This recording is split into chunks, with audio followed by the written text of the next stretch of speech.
Welcome everyone. We are so pleased to share our latest antique and vintage trip with you, this time to Nashville, Tennessee. There are so many beautiful things to share, so let's get to browsing. Our first stop was an antique mall, the Gaslamp. It was large and had some amazing antique and vintage items, also some newer secondhand things as well. You'll see some pricey things, but again, some of these are true rare antiques, so they tend to cost more. There are some great bargains to be found as well, and honestly, we love to hunt for those pieces.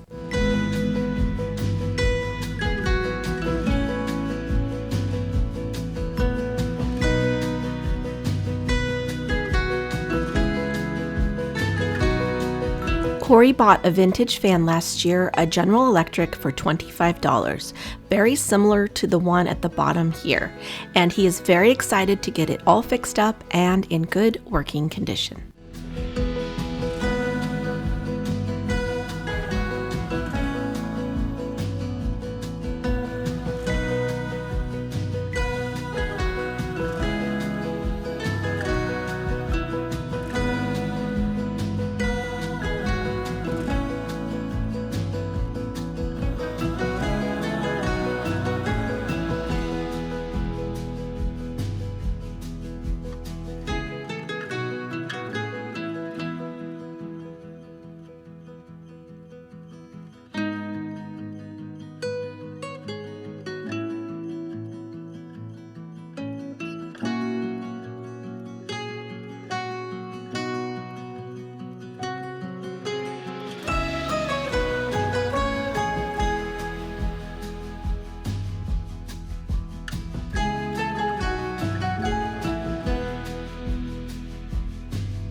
I thought this china hutch was beautiful and well priced for a vintage piece, and bonus was that it was in such great condition.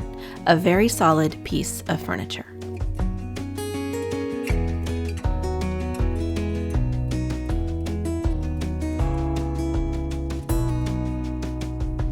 Corey was having a moment from his childhood with this zippy monkey.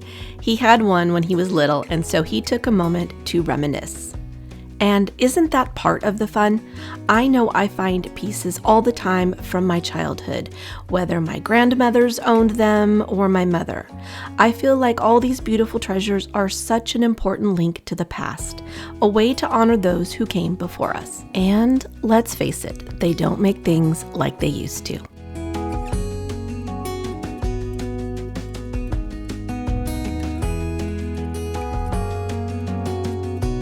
I was really drawn to these Mikasa glasses because they have the same base as my own Mikasa set. I thought they would mix and match well, but there were only 5 of them, so I passed on the purchase. The art this mall has is phenomenal, and I found so many pieces that I would have purchased in a heartbeat. But until we get the new house built, I really don't want to buy additional art. It's hard to know where I'll put them until we're in the house. And we've already purchased vintage and antique art that we love, but we have a place for those specifically. I think it's important to buy antique, vintage, or even thrifted items with purpose, because you definitely don't want to spend your hard-earned money on things that you have no place for in your home.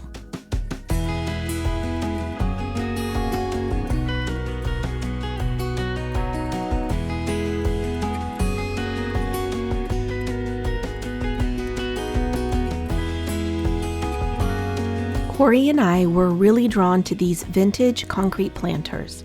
They are French inspired and would look amazing in the yard of our new home. But we didn't have the proper vehicle to haul them in, so sadly we left them behind. If we're lucky, when we return one day, they'll still be here.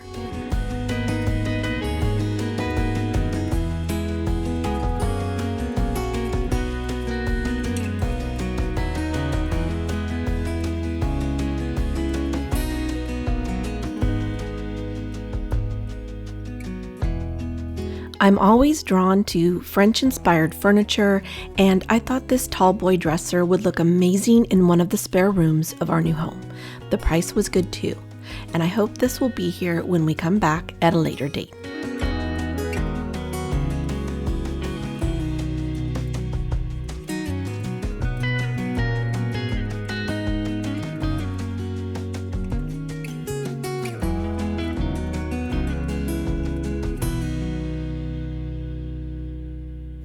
This pottery piece is beautiful, and these are the types of items we like to copy with a DIY faux finish on thrifted items.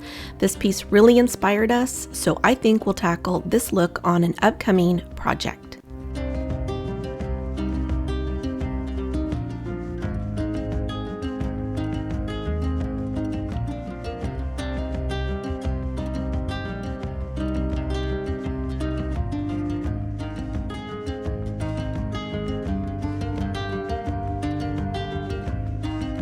I absolutely loved this vintage tortoiseshell decanter. It was unique and beautiful, but sadly a little more than I cared to spend.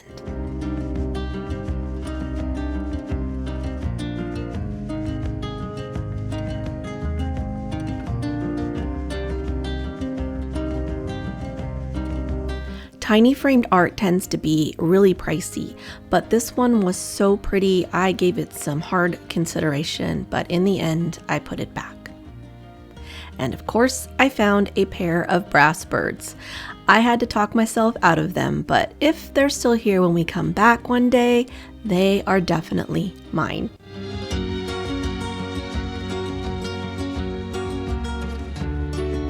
I've been on the hunt for a piece of art to go into the kitchen of the new house, something that has fruit but without grapes. And I thought this one was very unique.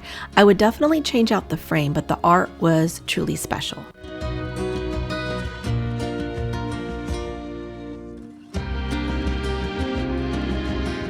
I was so happy to see these chromo lithographs because I bought two when we were in Georgia and I only paid $10 a piece for mine.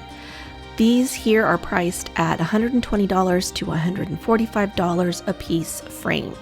I'm very excited about my purchase.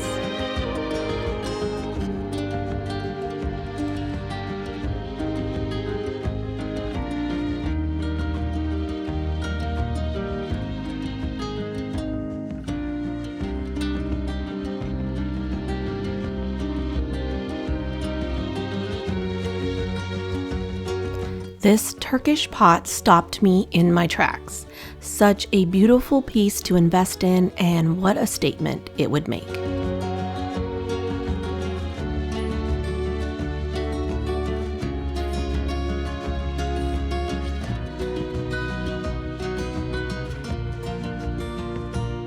I also fell in love with this antique French terracotta pot, another investment piece for sure since it is an antique.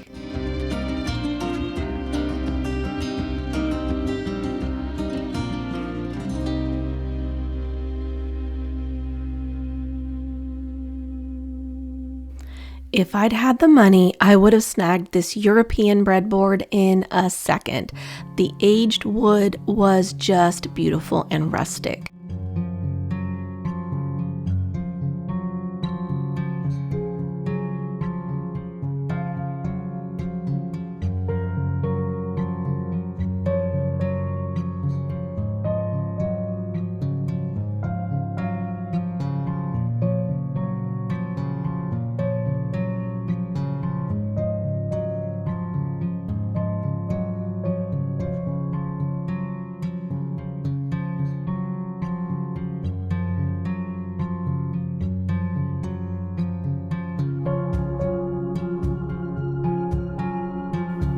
The mall we were visiting had a sister store next door, so we headed on over. The amount of art and furniture these two stores have is mind-boggling. So if you're in the Nashville area, you really need to stop into the Gaslamp and the Gaslamp too. Now I can't lie, some of these paintings did give me haunted house vibes.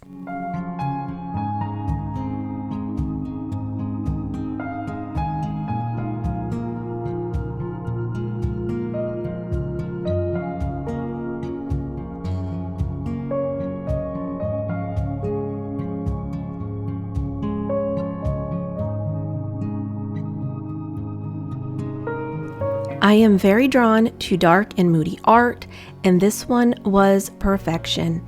I may come back for this as well.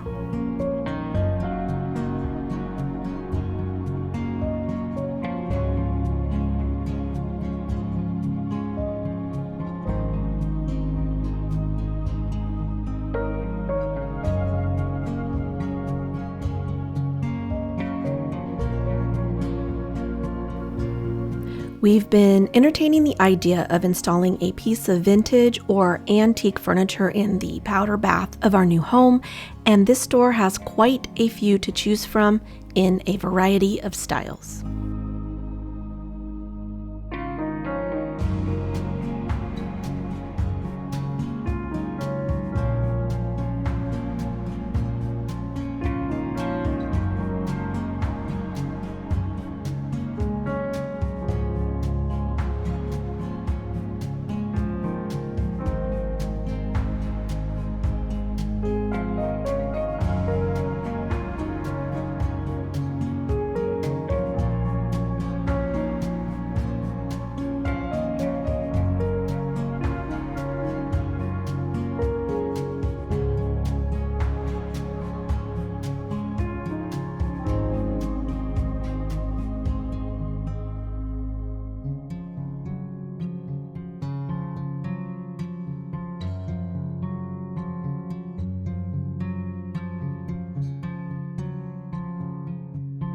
This booth has the most amazing selection of vintage hardware to choose from, mostly Victorian styled.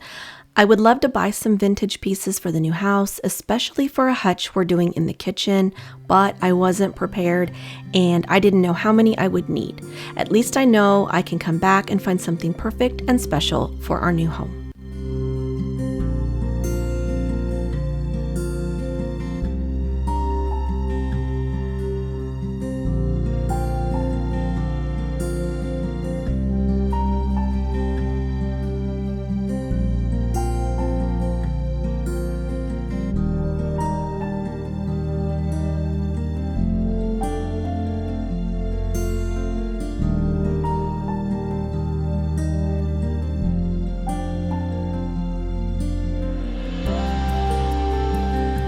Needless to say, as much as there was to choose from, I didn't spend any money on this trip, as I'm trying very hard to be purposeful when I buy pieces to make sure I have a place for them.